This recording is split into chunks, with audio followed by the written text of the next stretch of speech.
चलिए बिस्मिल्लाहिर्रहमानिर्रहीम। आज का हमारा टॉपिक, जिसकी मैंने आप लोगों को कल बताया था कि हमारा इंट्रोडक्शन टू सेल बायोलॉजी हमारा टॉपिक है। जो बेसिक यूनिट ऑफ लाइफ है, इतना बच्चों वाला ये है कि बेसिक यूनिट ऑफ लाइफ हमारे पास क्या है, वो सेल है।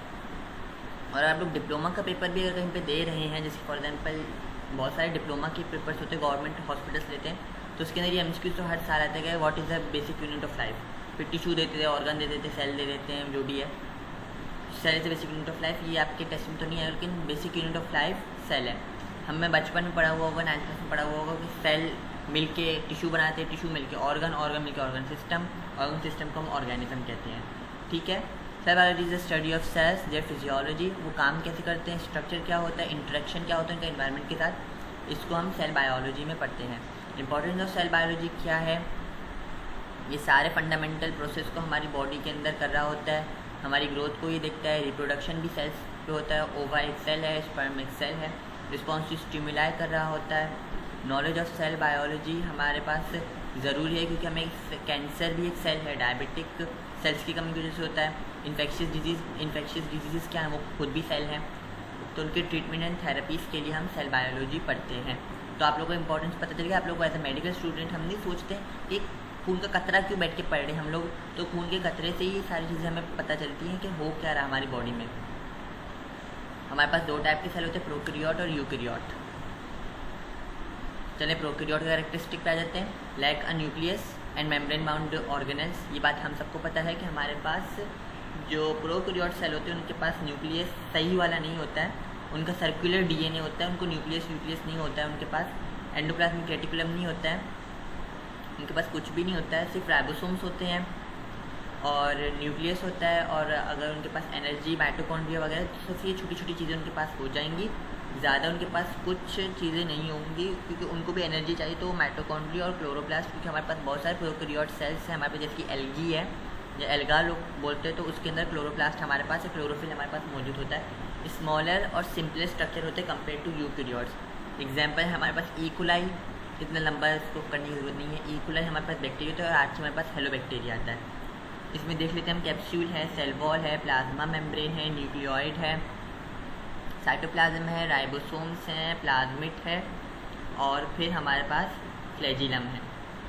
ये जो सबसे ज़्यादा जो ताकत एक बैक्टीरिया को, एक माइक्रो ऑर्गेनिज्म को देता है ना, जो फालतू में पड़े हुए हैं, घूम रहे हैं, उनका अभी फ़िलहाल कोई काम नहीं, जब तक कोई मसला नहीं आता है, तो जब तक कोई मसला नहीं आया तो प्लाज्मिड फालतू में घूम रहे हैं। मसला आ जाएगा तो प्लाज्मिड एक्टिव हो जाएंगे और एक प्रोटेक्टिव लेयर बना लेते हैं बाहर ग्लाइकोप्रोटीन की, जिसकी वजह से हमने बलगम आ जाता है, हमें ग्रीन कलर का बलगम आ रहा होता है। तो जो बैक्टीरिया का जो बाहर का जो शेल होता है ना, उसके ऊपर वो बलगम, वो चिपचिपा नुमा बना के हमारे थ्रोट में अटक जाता है या वहीं पे रुक जाता है। तो नथिंग एल्स, वो प्लाज्मिड होता है हमारे पास, जो कि एक्टिव होकर काम कर रहा होता है। जब हम सेलुलर लाइफ और हम बैक्टीरिया पढ़ेंगे तो हम उसके अंदर इसको फर्दर डिस्कस करेंगे। बैक्टीरिया हमारे पास प्रोकैरियोट्स होते हैं, इनके पास ट्रू न्यूक्लियस नहीं होता है, मेम्ब्रेन बाउंड ऑर्गेनेल्स नहीं होते हैं, सिंगल होते हैं, सर्कुलर इनका क्रोमोसोम होता है, मैंने पहले ही बताया आप लोगों को। इनके पास एक सेल वॉल होता है रिजिड, जिसको हम पेप्टाइडोग्लाइकन कहते हैं। जो सेल वॉल बैक्टीरिया का बना हुआ होता है वो पेप्टाइडोग्लाइकन का बनता है। ये बात प्लीज़ याद रखिएगा कि बैक्टीरिया का पेप्टाइडोग्लाइकन का होता है, और फंगाई वगैरह का काइटिन वगैरह का होता है, और हमारे पास प्लांट्स का है, उनका सेल वॉल अलग चीज़ का बना हुआ होता है। Some bacteria pathogenic and cause disease such as tuberculosis, TB की बीमारी बैक्टीरिया से होती है। स्ट्रेप थ्रोट मैंने अभी आपको बताया, जो हमारा जो ये है, क्या बोलते हैं, हमारा जो थ्रोट है वो ख़राब हो जाता है। Strep throat nothing else, strep throat हमारे पास वो बलगम वाला जो गला होता है उसको कहते हैं। यूरिनरी ट्रैक्ट इन्फेक्शंस, जिसके हमारे पास यूटीआईज होते हैं और एसटीआईज होते हैं। खैर एसटीआईज तो ज़्यादातर वायरल होते हैं, लेकिन हमारे पास हर्पीज़ वगैरह की नाम की बीमारी होती हैं, तो यूरिनरी ट्रैक्ट में भी वो आ जाती हैं हर्पीज़ वगैरह, तो बैक्टीरिया की होती हैं वो। और हमारे पास some bacteria are good for human, हमारे गट के अंदर होती हैं, डाइजेशन में हेल्प कराती हैं, कुछ विटामिन B12 बनाती हैं, विटामिन K बनाती हैं, विटामिन B बनाती हैं, और हमें इम्यून सिस्टम की रेगुलेशन करती हैं। अगर एक बैक्टीरिया हमारे गट के अंदर, हमारे लार्ज इंटेस्टाइन के अंदर मौजूद है, वो विटामिन K बना रहा है, विटामिन B बना रहा है, विटामिन B12 बना रहा है, तो ऑफकोर्स हमारे इम्यून सिस्टम के लिए हेल्दी है। तो ये such as vitamin K, certain vitamin B vitamin, तो विटामिन B12 कर दीजिएगा इसको, आर्ची देख लेते हैं। आर्ची भी हमारे पास आ गए चैप्टर में, लेकिन आर्ची को यहाँ पे देख लेते हैं हम। सिंगल सेल माइक्रो ऑर्गेनिज्म होते हैं सिमिलर टू बैक्टीरिया। अगर आपको उसके स्क्रीनशॉट लेना है तो स्क्रीनशॉट ले लें। इसके अंदर मुझे अभी भी कुछ चेंजेस करनी है, तो आप लोगों को कल तक ही मिलेगा, अभी आज नहीं मिलेगा ये। आर्ची हमें आप लोगों ने सुना होगा, आर्ची हमारे पास यूकैरियोट और जो हमारे पास क्या है प्रोकैरियोट के बीच में आते हैं। उसको हम अभी नहीं डिस्कस करेंगे, उसको हम आगे डिस्कस करेंगे। इनका जो सेल वॉल होता है वो स्यूडो पेप्टाइडोग्लाइकन होता है, मतलब बिल्कुल पक्का वाला पेप्टाइडोग्लाइकन नहीं होता, स्यूडो होता है मतलब नकली। स्यूडो मतलब नकली, थोड़ा नकली नुमा पेप्टाइडोग्लाइकन इनका होता है आर्ची का। ये हमारे पास यूकैरियोट्स और बैक्टीरिया के बीच में आते हैं, तो इसलिए हम इनको थर्ड डोमेन के अंदर रखते हैं। आर्ची स्ट्रीमोफाइल्स होता है, हम लोगों ने पढ़ा हुआ होगा क्यों पढ़ा हुआ है कि ये 70 एंड अबव जो डिग्री सेल्सियस के अंदर जो हॉट स्प्रिंग्स होते हैं, जो गर्म पानी के झरने होते हैं, सॉल्ट लेक होते हैं और डीप सी हाइड्रोथर्मल वेंट्स होते हैं, उनके अंदर ये लोग जीते हैं या उसके अंदर ये लोग गुजर बसर करते हैं। तो ये स्ट्रीमोफाइल्स होते हैं।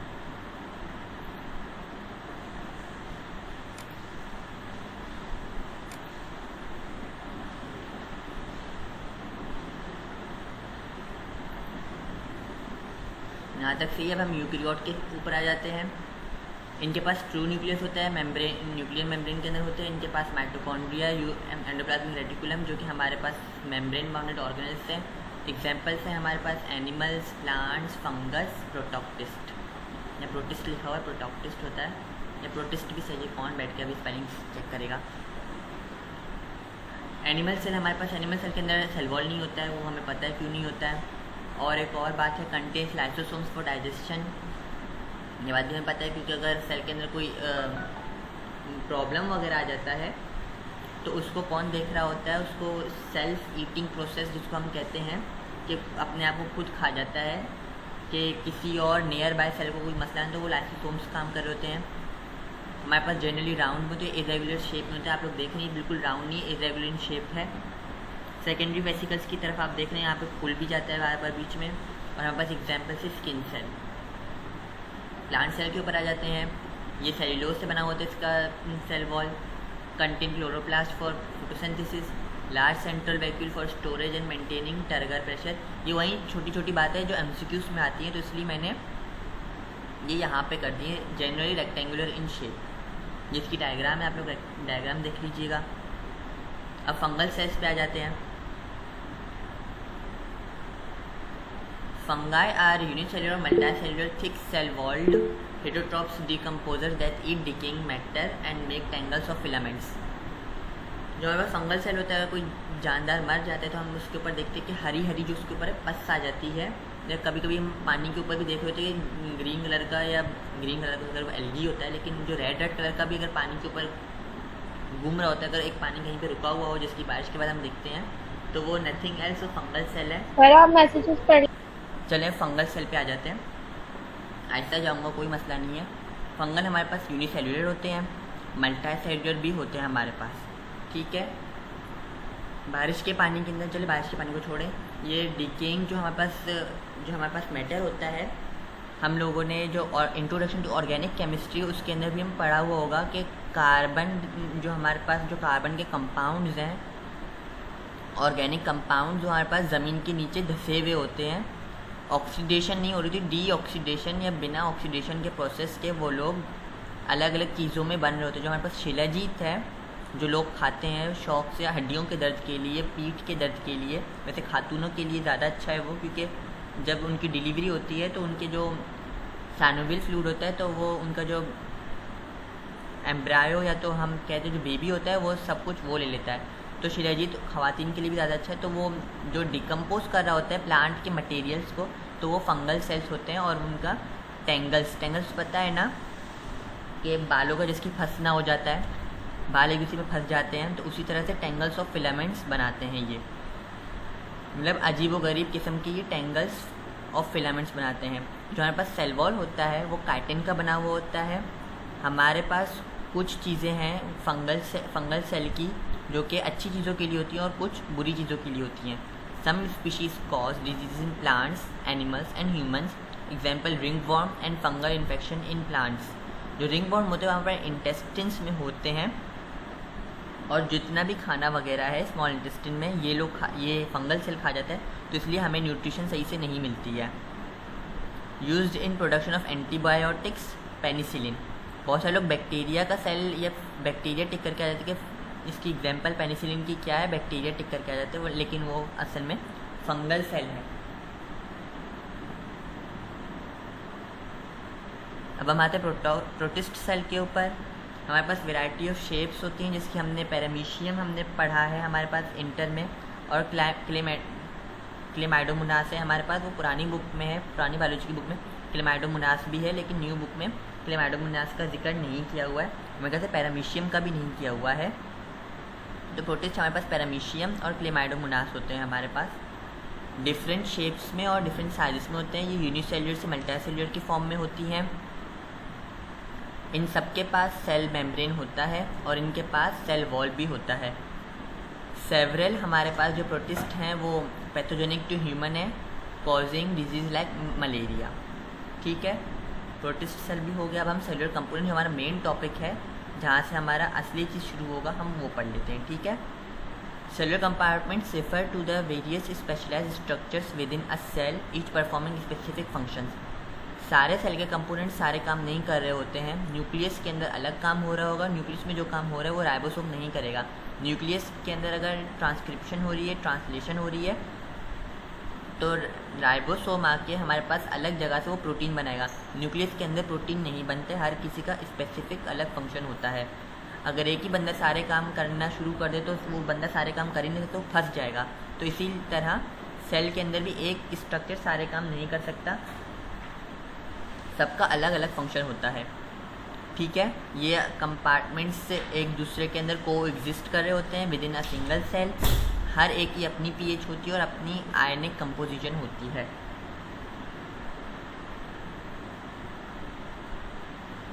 सब अपने स्पेसिफिक फंक्शन करते हैं मोर एफिशिएंटली सेम इन्वायरमेंट के अंदर, क्योंकि अगर 37 डिग्री सेल्सियस है ह्यूमन बॉडी का, तो उसी टेम्परेचर के अंदर सब अपना अपना स्पेसिफिक फंक्शन करेंगे। किसी को 40 डिग्री सेल्सियस है, किसी को 24 डिग्री सेल्सियस नहीं चाहिए अपने स्पेसिफिक काम करने के लिए।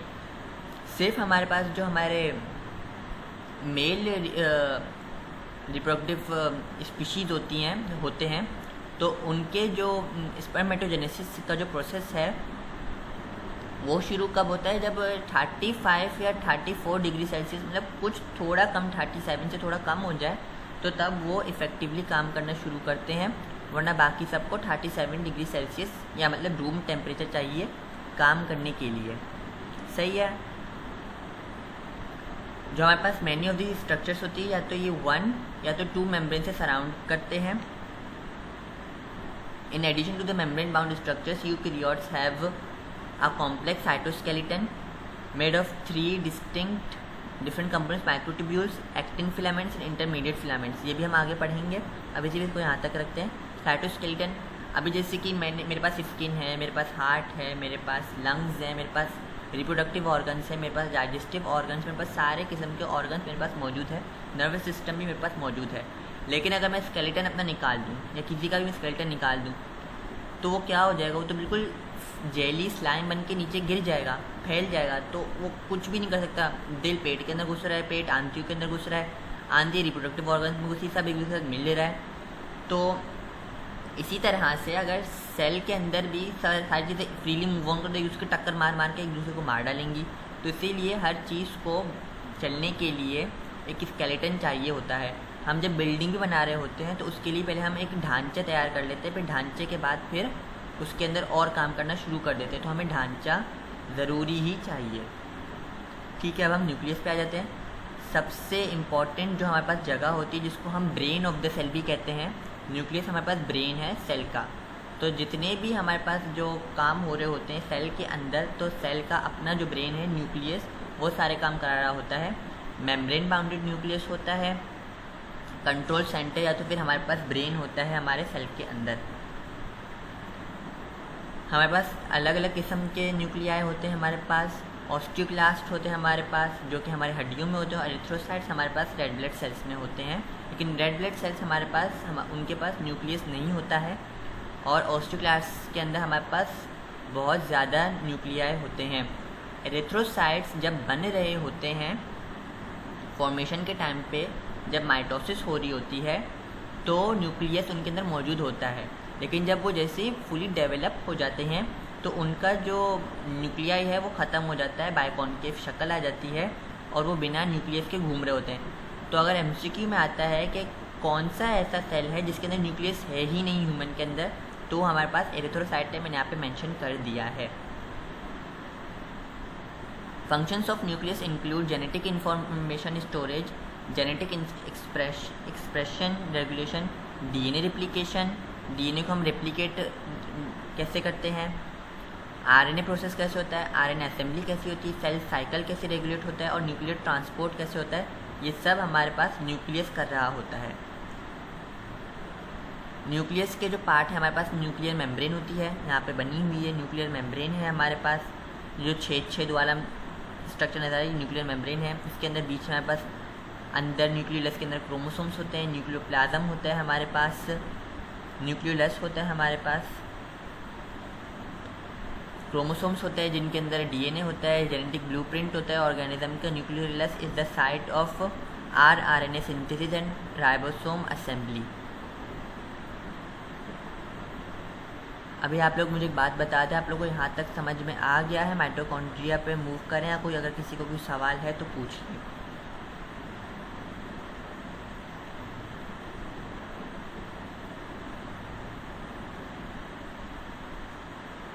किसी का सवाल नहीं है तो चलिए आगे मूव कर लेते हैं।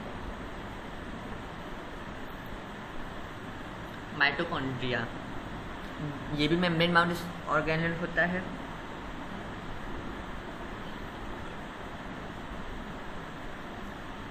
ऑलमोस्ट सारे यूकेरियोटिक सेल्स के अंदर ये मौजूद होता है। ये अपना डीएनए खुद बनाता है और अपना राइबोसोम खुद बनाता है। ये हमारे पास एमसीक्यू में आता है कि हमारे पास वो कौन से स्ट्रक्चर्स हैं जो अपना डीएनए खुद बनाते हैं, जो अपना राइबोसोम खुद बनाते हैं। तो हमारे पास माइटोकॉन्ड्रिया और क्लोरोप्लास्ट। अगर आप लोगों ने सही से हमारे पास जो हमारे पास जेनेटिक चैप्टर है इसके अंदर थ्योरीज हैं और एवोल्यूशन चैप्टर है, डार्विन की थ्योरी अगर किसी ने सही से पढ़ी भी हो तो डार्विन ने कहा था कि दो पॉसिबिलिटीज़ हो सकती हैं, या तो सेल ने सब कुछ खा लिया हो या तो वो म्यूचुअल शेयरिंग के साथ सब जी रहे हो एक दूसरे के साथ, फिर वो बड़े होते गए। तो एज अ साइंस के स्टूडेंट मैं भी आप भी हमें थोड़ा वो बेहतर लगता है कि जो प्रोकैरियोट हमारे पास जो सेल था उसने पहले माइटोकॉन्ड्रिया को लिया, फिर क्लोरोप्लास्ट को लिया, फिर शेयरिंग की तरह वो जी रहे थे। माइटोकॉन्ड्रिया अपना काम खुद करते क्योंकि उसके पास अपना डीएनए खुद होता है और अपना प्रोटीन वो खुद बनाता है, और energy house of the cell या power house of the cell mitochondria होता है। एमबीबीएस फर्स्ट ईयर वाले को पूछ लो क्या पता है आपको एमबीबीएस के बारे में। मुझे एमबीबीएस के बारे में ये पता है कि mitochondria is the power house of the cell. तो इतना तो सबको पता ही होना चाहिए कि power house of the cell mitochondria है। और क्लोरोप्लास्ट भी हमारे पास उसका अपना खुद का डीएनए होता है और राइबोसोम होता है, लेकिन क्लोरोप्लास्ट अपनी एनर्जी खुद तक रखता है, माइटोकॉन्ड्रिया सबको बांटता है। कद्दू कटेगा सब में बटेगा, तो माइटोकॉन्ड्रिया वो है, लेकिन क्लोरोप्लास्ट बदमाश है। वो बोलते हैं मैं खुद बना रहा हूँ, तुम अपना करो खुद करो, मैं अपना करो मैं खुद खाऊंगा। क्लोरोप्लास्ट ऐसा क्यों करते हैं कि क्लोरोप्लास्ट को खाना पकाना खुद होता है। माइटोकॉन्ड्रिया को तो खाना नहीं पकाना होता है ना खुद, क्योंकि हम एक्सटर्नली ले रहे होते हैं ना चीज़ें, फूड ले रहे हैं, पानी ले रहे हैं, हर चीज़ हम एक्सटर्नली ले रहे हैं। लेकिन सनलाइट के ज़रिए और सिर्फ पानी और कार्बन डाइऑक्साइड के ज़रिए पूरा खाना कैसे बनाना है, glucose, sucrose, fructose, galactose, maltose, ये सब कुछ कैसे बनाना है, तो वो क्लोरोप्लास्ट कर होता है। क्लोरोप्लास्ट अपनी एनर्जी को अपने तक ही महदूद रखता है, और बाकी अगर किसी जगह को चाहिए होती तो ग्लूकोज सक्रोज मिलके ग्लूकोज सक्रोज बन के फिर वो फ्लोएम के ज़रिए अलग अलग पार्ट में जाके फिर वो खुद टूटता है, फिर ग्लूकोज और टूटता है, फिर वहाँ पे एनर्जी डिस्ट्रीब्यूट हो जाती है। लेकिन जो क्लोरोप्लास्ट होता है वो अपनी एनर्जी बना के अपने तक ही रखता है। आप लोग मुझे बता दें आपको माइटोकॉन्ड्रिया और क्लोरोप्लास्ट समझ में आया, ये एनर्जी का क्या इनका चाल चलन है?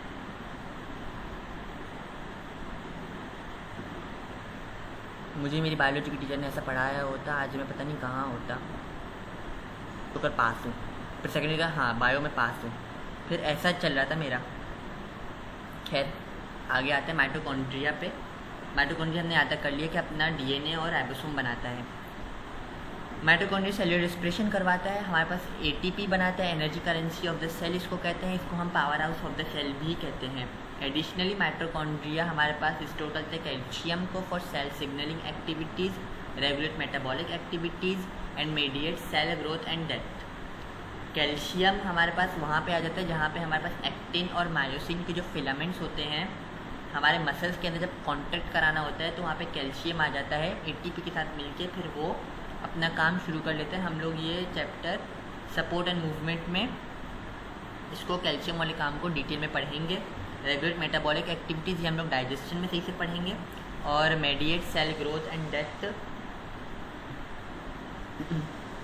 जब तक इस सेल के अंदर तेज़ मिकदार के अंदर माइटोकॉन्ड्रिया मौजूद है और वो एटीपी बना है तब तक सेल ग्रोथ कर रहा है, सेल अच्छे से चल रहा है। लेकिन जैसे ही 120 दिन पूरे हो गए रेड ब्लड सेल के, या 80 दिन पूरे हो गए, या 50 डेज़ पूरे हो गए किसी भी सेल के, और उसका मरने का टाइम आया, तो जैसे ही हम बुढ़ापे की तरफ जाते हैं तो हमारे सारे मेटाबॉलिक एक्टिविटी स्लो डाउन हो जाती है ना, क्योंकि हमारा टीलोमेयर छोटा होना शुरू हो जाता है। उसी तरह से माइटोकॉन्ड्रिया आहिस्ता आहिस्ता ख़त्म होना शुरू हो जाते हैं, तो एटीपी की एनर्जी वो ख़त्म होना शुरू हो जाती है।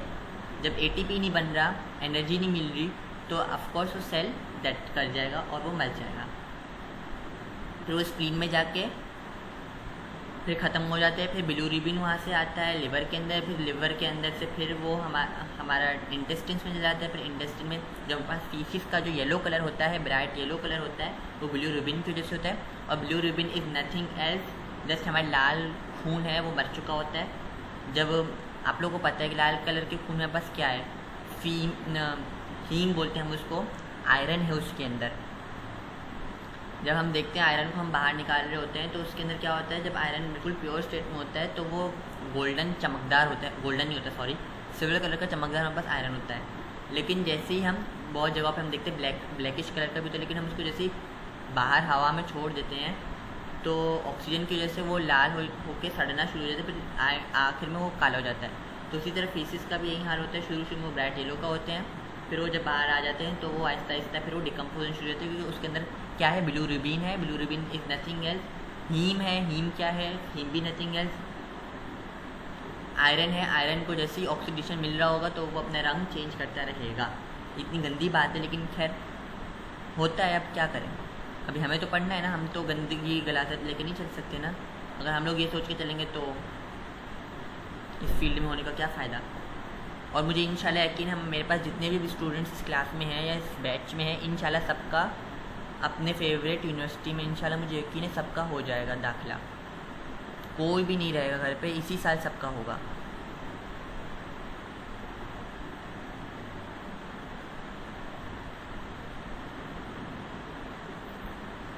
माइटोकॉन्ड्रिया के हमारे पास हमें पता है डबल मेम्ब्रेन होता है, वो सिंगल मेम्ब्रेन नहीं होता है। उसके पास एक इनर मेम्ब्रेन होती है और एक आउटर मेम्ब्रेन होती है।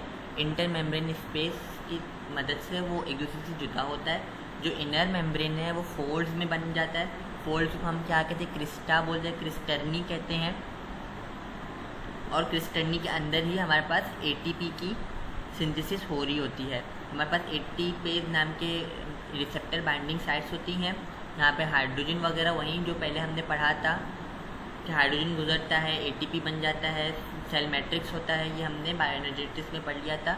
हमारे पास अगर टाइम बचा फर्स्ट ईयर कंप्लीट करने का तो हम बायोएनर्जेटिक्स देखेंगे, क्योंकि मैंने नहीं पढ़ाया, तो हम एक बार सही से बायोएनर्जेटिक्स का भी ओवरव्यू करेंगे, ठीक है। एंडोप्लाज्मिक रेटिकुलम, सही।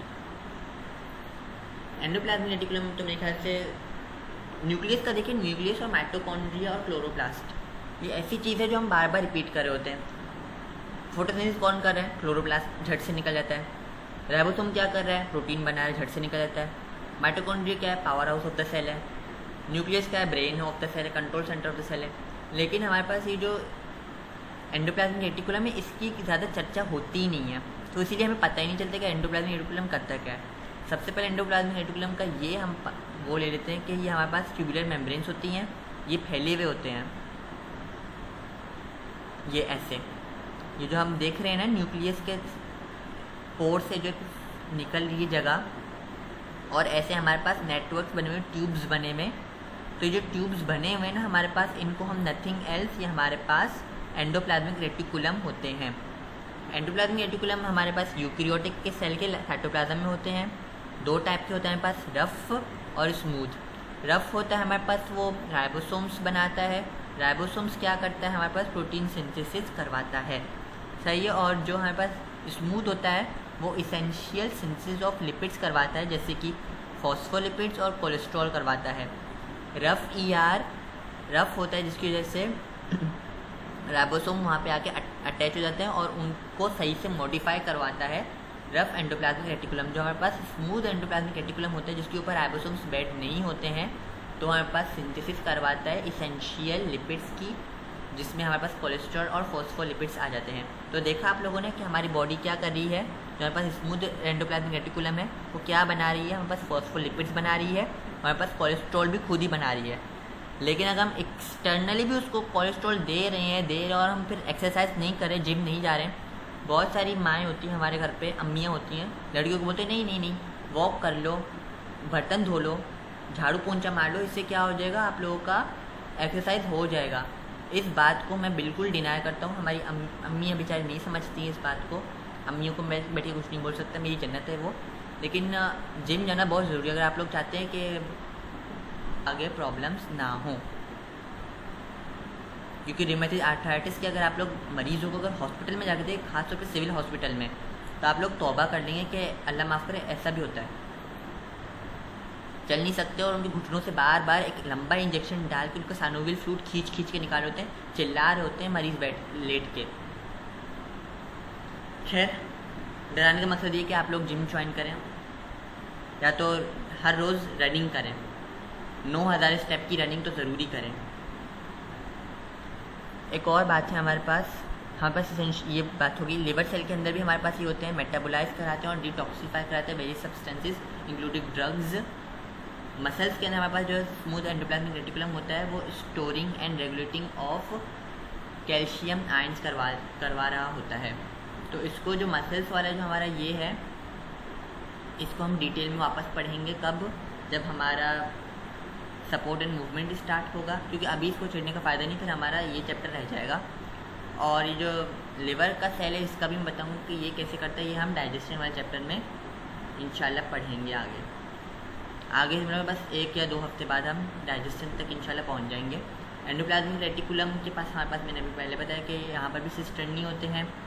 सिस्टर्नी इज नथिंग एल्स, ये जो हमारे पास कोने के जो पार्ट है ना, जो कोना बना हुआ है हमारे पास, इनको हम सिस्टर्नी कहते हैं। ये हमारे पास साइटोप्लाज्म के जो कोना नहीं, जो लंबा कर रहा होता है, खींच रहा होता है हमारे कोनों को, तो कोना जो खींच रहा है उसको हम सिस्टर्ना बोलते हैं। सिस्टर्ना आर नथिंग एल्स, ये ब्रांचिंग ट्यूब्यूल्स होते हैं जो कि खींच रहे होते हैं थ्रू आउट द साइटोप्लाज्म, क्योंकि जितना ज़्यादा ही खींचेंगे, जितना ज़्यादा ये लोग अब सरफेस एरिया अपना बढ़ाएंगे, उतना ज़्यादा ही राइबोसोम्स बनेंगे और उतने ज़्यादा ही हमारे पास इसेंशियल लिपिड्स हमारे पास बनेंगे। और हमारे पास रफ प्रोटीन्स के लिए होता है और स्मूथ हमारे पास मॉडिफिकेशन ऑफ लिपिड्स करवाता है। गोल्जाई एपरेटस, इसके तो बहुत काफ़ी नाम है। इसको हम पोस्ट ऑफिस कहते हैं। अभी पोस्ट ऑफिस कैसे, इसको मैं बता देता हूँ आप लोगों को। लेकिन अगर आ जाता है एमसीक्यू में कि post office of the cell क्या है, और आप लोग परेशान, पोस्ट ऑफिस ER भी हो सकता है, क्योंकि वहाँ पे दो काम हो रहे हैं, लिपिड्स भी बन रहे हैं और वहाँ पे राइबोसोम्स भी बन रहे हैं। तो द आंसर इज़ नो। यहाँ पर जो गोल्जाई एपरेटस होता है, जो गोल्जाई बॉडीज़ होते हैं हमारे पास, वो ये काम करते हैं, उनको हम post office of the cell कहते हैं। यहाँ पे सेकंड लाइन में यही लिखा हुआ है, it is referred to as the manufacturing and shipping centre of the cell. ये हमारे पास प्रोसेसिंग और पैकेजिंग कराते हैं मैक्रोमोलिक्यूल्स की, जैसे कि हमारे पास प्रोटीन्स है, लिपिड्स है, जो कि हमारी सेल के अंदर बन रहे होते हैं। गोल्जाई बॉडीज़ हमारे पास जो होते हैं वो मॉडिफाई कराते हैं, सॉर्ट कराते हैं, एक दूसरे को डिफरेंट करवाते हैं एक दूसरे से, और फिर पैकेज करा लेते हैं। अभी एक चीज़ है, एक कंपनी में गई, या तो हम जब सौदा सर्फ लेने जाते हैं तो हमें आटा ऐसे ही हाथ में तो रख नहीं देता ना, उसको पैकेज कराना पड़ता है। तो पैकेज करके फिर प्रोटीन को, लिपिड को हमें दे देता है और वो अपने फाइनल डेस्टिनेशन तक पहुंच जाते हैं। इसका यहाँ पे हमारे पास एक मैकेनिज़्म है। मैकेनिज़्म के अंदर हमें नहीं घुसना है, क्योंकि मैकेनिज़्म हमारे पास एमसीक्यू में नहीं आएगा। वो शॉर्ट क्वेश्चन आंसर्स में हम लिख सकते हैं, लेकिन यहाँ पे ज़रूरत नहीं है। क्या काम कराता है, मॉडिफाई कराता है, सॉर्ट कर पैकेज करवा के प्रोटीन्स और लिपिड्स को उनके फाइनल डेस्टिनेशन तक पहुँचाने का काम करवा देता है। इसेंशियल मॉलिक्यूल्स बनाता है, जैसे कि हमारे पास सेल वॉल के कंपार्टमेंट होते हैं प्लांट में, ये वो काम भी करवाता है। और लाइसोसोमल एंजाइम से हमारे पास गोल्जाई एपरेटस बना रहा होता है।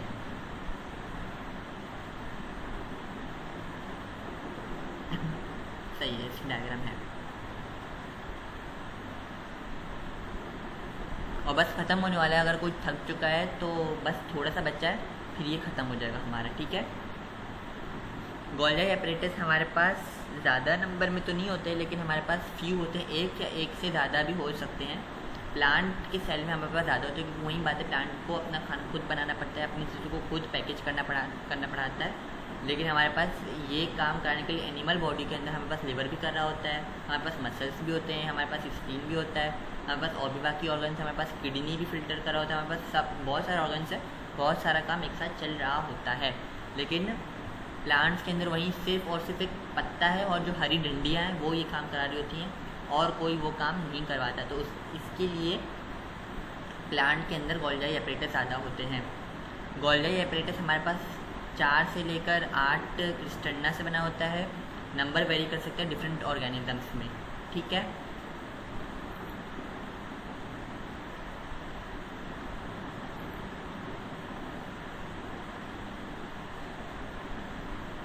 जो क्रिस्टल्ना है हमारे पास वो मैट्रिक्स प्रोटीन्स के साथ जुड़ा हुआ होता है, और जो हमारे पास पूरा का पूरा जो गोल्गी एपरेटस होता है वो हमारे पास साइटोप्लाज्मिक माइक्रोट्यूब्यूल्स के साथ, माइक्रोट्यूब्यूल्स आर नथिंग एल्स, हमारे पास साइटोस्केलेटन है, वो साइटोस्केलेटन के अंदर माइक्रोट्यूब्यूल्स फैले हुए होते हैं जो कि गोल्गी एपरेटस को पकड़ के रखे हुए होते हैं कि गोल्गी एपरेटस कहीं भाग ना जाए, सही है। 3 हमारे पास फैमिली कंपार्टमेंट आ जाते हैं। एक होता है सिस जो कि ईआर के पास होता है, एक आता है मीडियल जो कि हमारे पास क्रिस्टल्ना के सेंट्रल लेयर्स होते हैं, हमारे पास ट्रांस आ जाता है कि फर्दर हो जाता है हमारे ईआर से। अभी ये काम क्या करता है, जो सिस होता है वो एक पार्ट है हमारे पास गोल्गी एपरेटस का, जो सिस्टर्ना है पहला वाला पार्ट है ना, तो ये हमारे पास कहाँ से अटैच है या कहाँ से हमारे पास सही से मिला हुआ ईआर के करीब होता है। जो ईआर के पास से जो हमारे पास सामान आ रहा होता है ये उसको अपनी तरफ खींच लेता है, उसको मॉडिफाई कराता है, उसकी पैकेजिंग करवाता है, उसको सॉर्ट करवाता है, ये चीज़ मुझे कहाँ पे भेजनी है, ये सारे काम ल्यूमन में हो रहे होते हैं। और जो तीसरे नंबर पे हम देख रहे हैं जो इनकमिंग वाले आ रहे हैं हमारे पास वेसिकल्स, ट्रांसपोर्ट वेसिकल्स, तो उनको भी अपने पास ले रहा होता है और पैकेजिंग वगैरह यहाँ पे कर रहा होता है। और ट्रांस फेज के अंदर क्या होता है, जो पैकेज हो जाती हैं तो पैकेज बन के एक थैली में गोल सा एक थैला बन जाता है, आउट गोइंग ट्रांसपोर्ट वेसिकल्स बन के वो लोग निकल के भाग जाते हैं। 2 networks, the cis Golgi network and the trans Golgi network, which are made up of the outermost cisterna and the cis and trans phases, are responsible for the essential task of sorting proteins। के proteins कौन सी हैं, lipids कौन सी हमने receive की हैं at the cis phase, और release कहाँ से होती है हमारे पास, ट्रांस फेज में होती हैं। तो ये हमारे पास एक MCQ है कि कौन सा हमारा पार्ट है गोल्गी एपरेटस का जो कि रिसीव करता है, और कौन सा हमारा पार्ट है जो कि ट्रांसपोर्ट वेसिकल्स को रेडी करके आगे भिजवा देता है। गोल्गी एपरेटस तक किसी को अगर प्रॉब्लम है तो वो पूछ ले, ताकि हम आगे मूव करके चैप्टर ख़त्म करें।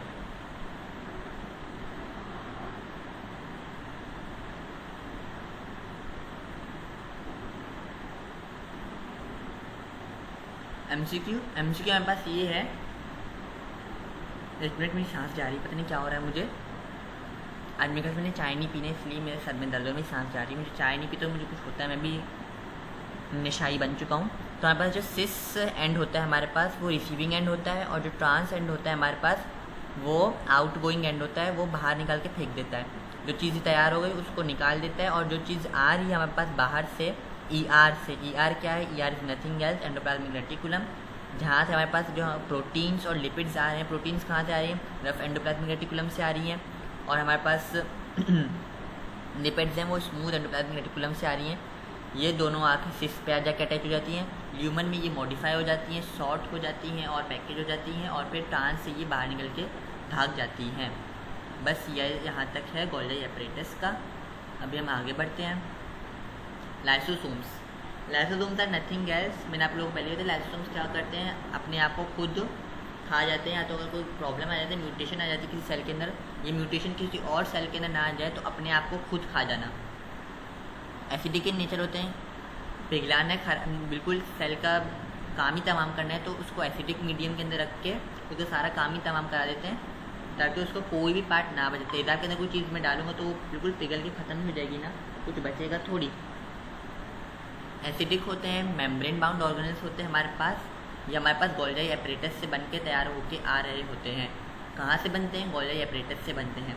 मेम्ब्रेन बाउंड वेसिकल्स होते हैं, इनके पास हाइड्रोलाइटिक एंजाइम्स होते हैं, रिस्पॉन्सिबल होते हैं हमारे पास digestion of macromolecules.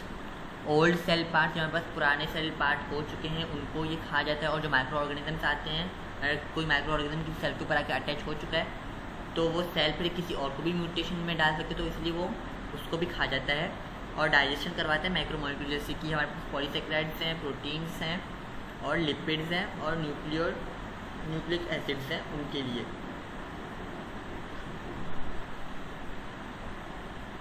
The membrane surrounding a lysosome is vital to ensure these enzymes do not leak out in the cytoplasm and damage the cell from within। ये जो मेम्ब्रेन होता है जो कि सराउंड कर रहा होता है लाइसोसोम का, तो वो इंश्योर करा रहा होता है, जो मेम्ब्रेन होता है उसके ऊपर रिसेप्टर्स होते हैं, वो रिसेप्टर देख रहा होता है अगर कोई एंजाइम अगर कोई बाहर जाने वाला है ना सेल मेम्ब्रेन के ज़रिए, तो वो उसी को वहाँ जगह पकड़ लेता है, ये बेटा तू कहाँ जा रहा है। जबकि ये माँ है, माँ भी नहीं, माँ तो बहुत कम हो जाएगा, ये जो जिस फुप्पो की भी शादी नहीं हुई ना, अब्बू के साथ घर पे रहती है, ये वो है जिसने अपने भाई के बच्चों का ना सांस कब्ज करके रखा हुआ है, तो वो पकड़ लेती है एंजाइम्स को कि बेटा कहाँ जा रहे हो, तो वो बोलता है अरे मैं तो बाहर जा रहा हूँ। फिर वो बोलती है अच्छा मेरे होते हो तुम बाहर जा रहे हो? नहीं, तुम तो घर पे रहोगे, तुम घर पे सड़ोगे, मैं जैसे घर पे सड़ी हूँ, मैं बिन बिहाई घर पे सड़ी हूँ, ये बोलो में नहीं आते, क्या करें। हमने पता नहीं कौन से गुनाह किए थे, हमें सजाओं में, मेरी तो 5 फुप्पो हैं, आप लोग सोचें मेरा क्या हाल होता होगा। ठीक है, तो अब हम आते हैं the membrane surrounding the lysosome is vital to ensure this, ये पढ़ लिया ना। In order to maintain the acidic pH of the lysosome, protons are actively transported into the organelle across the lysosomal membrane. Protons are nothing else, हम लोग सोच रहे थे ना प्रोटॉन ये पॉजिटिव नाम का एक चीज़ घूम रहा होता है बाहर, पॉजिटिव नाम का कुछ घूम नहीं होता है, जो हाइड्रोजन पॉजिटिव होता है उसको हम प्रोटॉन कहते हैं, क्योंकि हाइड्रोजन पॉजिटिव के पास एक भी इलेक्ट्रॉन नहीं है, तो उसके पास नेगेटिविटी है ही नहीं, तो वो बाहर निकल के चला जाता है, मेम्ब्रेन के ऊपर अक्रॉस फैल रहा होता है। एसिडिक पीएच किसकी वजह से आती है? OH की वजह से, तो बेसिक नेचर आ जाता है। एसिडिक पीएच किस वजह से आती है? हमारे पास हाइड्रोजन आयंस की मौजूदगी में आ जाती है, तो जो जली बुरी बातें होती हैं वो फुप्पो करती हैं, और इसी तरह से हमारे पास प्रोटॉन्स ये हाइड्रोजन निकाल रहा होता है अपने मेम्ब्रेन्स के ऊपर से लाइसोसोम, जिसकी वजह से सेल के अंदर डिस्ट्रप्शन का प्रोसेस आ जाता है। हमारे पास ऑटोफेगोसोम्स होते हैं और एंडोसोम्स होते हैं, इसको इतना ज़्यादा नहीं रखना है। एंडोसोम्स और ऑटोफेगोसोम्स काट लें, आपकी बुक में नहीं है। ये सिर्फ क्या करते हैं, डिग्रेडेशन प्रोसेस कराते हैं। अगर कोई चीज़ बनी हुई है उसको तोड़ना है, या तो कोई चीज़ म्यूटेशन वाली है, म्यूटेशन इज़ नथिंग एल्स कि अगर कोई चेंजेस है, एबनॉर्मल चेंजेस आ गया है, तो उसको अगर तोड़ के सही से निकाल देना है सेल के अंदर से, या सेल को खुद ही निकाल देना है, तो ये डिग्रेडेशन प्रोसेस करवाता है लाइसोसोम्स। लाइसोसोम्स हमारे पास, इनके पास कंटेन होता है, हमारे पास हाइड्रोलाइटिक एंजाइम्स होते हैं हमारे पास, जैसे कि कौन से हमारे पास प्रोटीएजिस हैं, लाइपेजिस हैं, न्यूक्लिएजिस हैं, ग्लाइकोसाइडेसिस हैं। प्रोटीएजिस किसको डाइजेस्ट करवाती है? हमारे पास प्रोटीन्स को। कैसे करवाती है? हमारे पास वाटर डाल के इनको तोड़ देती है। अभी वाटर आ रहा है ना, पहले हम क्या करते हैं, कंडेंसेशन करके वाटर को खींच के बाहर निकाल के हम लोग चीज़ों को जोड़ रहे थे। अभी हम वाटर डाल के क्या करें, इनको तोड़ रहे हैं। तो वाटर और हाइड्रोजन और एसिडिक प्रॉपर्टी की वजह से बॉन्ड को हम तोड़ देते हैं। अगर मैं एक ऑर्गेनिज्म को HCl में HCl को छोड़ें, हमें सबसे ज़्यादा तेज़ वाला चाहिए ना, तो सल्फ्यूरिक एसिड है, उसके अंदर मैंने एक ऑर्गेनिज्म डाल दिया, तो जिसके में सुना होता है एक मछली होती है, उसका नाम क्या होता है जो एक ही झटके में सबको खा जाती है, उसका किसको नाम पता है? एक मछली होती है, उस क्या बोलते हैं उसको, जो गोश्त खाती है और एक ही झटके में सब कुछ खा जाती है, किसी को उसका नाम पता है यार? मुझे उसका नाम याद नहीं आ रहा। पीस उसका नाम आता है, पिराना। जो पिराना हमारे पास होता है, पिराना सॉल्यूशन को हम सल्फ्यूरिक एसिड और हाइड्रोजन पेरोक्साइड कहते हैं। तो जब उसके अंदर मैं कोई चीज़ डाल दूँगा तो वो ख़त्म होकर पिघल के अलग-अलग हो जाएगी। तो उसी तरह हमारे पास लाइसोसोम्स यही काम करा रहे होते हैं। प्रोटीएजिस, लाइपेजिस, न्यूक्लिएजिस, ग्लाइकोसाइडेसिस, ये सभी काम करा रहे होते हैं। हमारे पास प्रोटॉन पंप्स की मदद से ये निकल रहे होते हैं। तो अभी ऐसे डायरेक्ट तो नहीं निकल के रहेगा ना कि मेम्ब्रेन तोड़ दिया और मैं बाहर आ गया, चलो मैं जा रहा हूँ। वो पहले दिमाग में सोचते हैं कि आग कैसे लगानी है मुझे, तिल्ली में कैसे जलाऊंगी। तो उसी तरह से हमारे पास प्रोटॉन पंप्स होते हैं। फिर प्रोटॉन पम्प्स के अंदर से हाइड्रोजन के जो आयन थे वो बाहर जाते हैं और फिर चीज़ों को तोड़ना शुरू करते हैं। अब मेरे पास सबसे बकवास चीज़ जो कि हमारे किसी काम की नहीं है, लेकिन मैं कभी कभी सोचता हूँ हमारे पास ना क्लोरोप्लास्ट हमारे पास भी होता। मेरे अगर स्किन के ऊपर क्लोरोप्लास्ट होता ना, मैं पढ़ता ना मैं कुछ करता, बस में जाता 5-6 घंटे धूप के नीचे खड़ा हो जाता, क्लोरोप्लास्ट फोटोसिंथेसिस करवा के मेरा खाना पका लेता, मेरा पेट भी भर जाता और मैं घर चला जाता, बस फिर वापस सो जाता, एसी चालू करके मैं सो जाता। लेकिन हमारे पास क्या है, हम लोग मजबूर हैं, हमें काम करना पड़ेगा, मजदूरी करनी पड़ेगी, कॉर्पोरेट मजदूर बनना पड़ेगा हमें। तो क्लोरोप्लास्ट मेरे पास नहीं, मुझे इस बात का बहुत दुख है। अगर मुझे कभी रिसर्च करना हुआ ना आगे तो मैं ऐसा कोई रिसर्च करता हूँ कि मेरी बॉडी के अंदर क्लोरोप्लास्ट बने, ठीक है। तो क्लोरोप्लास्ट भी हमारे पास डबल मेम्ब्रेन होता है। कहाँ पे होता है? ये हमारे पास प्लांट्स में होता है। ये क्या करता है? फोटोसिंथेसिस करवाता है, लाइट एनर्जी को केमिकल एनर्जी में कन्वर्ट कराता है, ग्लूकोज बना लेता है, लाइट को एब्जॉर्ब कराता है। क्लोरोप्लास्ट के पास भी अपना डीएनए और राइबोसोम्स होते हैं। डीएनए सर्कुलर में होता है। जैसे कि हमारे पास एवोल्यूशनरी ओरिजिन की तरह हमारे पास सिम्बायोटिक बैक्टीरिया, हमने वो अभी एवोल्यूशन का जो मैंने वो जिक्र किया था बस वही है। हमारे पास क्लोरोप्लास्ट 2 किस्म के होते हैं। बायो एनर्जेटिक्स में हमने पढ़ा हुआ है कि 2 किस्म के हमारे पास होते हैं, क्लोरोफिल ए और क्लोरोफिल बी, जो कि हमारे पास लाइट एब्जॉर्ब करवा रहे होते हैं। क्लोरोप्लास्ट हमारे पास एक्वस फ्लूइड में प्रेजेंट होते हैं। हमारा इनर मेम्ब्रेन जो होता है वो कैल्विन साइकिल करवा रहा होता है। स्ट्रोमा होता है हमारे पास, जो कि जिसके अंदर होते हैं हमारे पास एंजाइम्स, डीएनए, राइबोसोम्स और स्मॉल मॉलिक्यूल्स। ये मैं डिटेल में इसीलिए नहीं जा रहा है इनके, क्योंकि ये आप लोगों ने बायोएनर्जेटिक्स में पढ़ लिए हैं। और अगर ये चैप्टर अभी ख़त्म जो कि हो गया है, कल माइक्रोफिलामेंट्स वगैरह, माइक्रोट्यूब्यूल्स और इंटरमीडिएट फिलामेंट्स, बस वो 3 चीज़ें बचेंगी। उनको पढ़ के बायोएनर्जेटिक्स का ओवरव्यू और एंजाइम्स का ओवरव्यू लेके फिर हमारा परसों हमारा टेस्ट है, ठीक है। परसों कोई क्लास नहीं होगी हमारी, मैं भी तो थोड़ा रेस्ट करूँ, लेकिन परसों मैं रेस्ट नहीं कर पाऊँगा, मुझे टेस्ट की तैयारी करनी अपनी भी और आप लोगों की भी। With in the stoma thylakoid systems होते हैं हमारे पास, जो कि सेक्स की तरह होते हैं, एक दूसरे के ऊपर पड़ी हुई होती हैं। जैसे मैंने एक सिक्के के ऊपर दूसरा सिक्का रखा, तीसरा सिक्का, चौथा सिक्का, पांचवा सिक्का, छठा सिक्का, उसी तरह से थाइलाकॉइड सिस्टम्स होते हैं हमारे पास। क्लोरोफिल पिगमेंट्स कहाँ पे हमारे पास मौजूद होते हैं? हमारे पास थाइलाकॉइड मेम्ब्रेन्स हमारे पास मौजूद होते हैं। हमारा आज लेक्चर यहाँ पे ख़त्म हो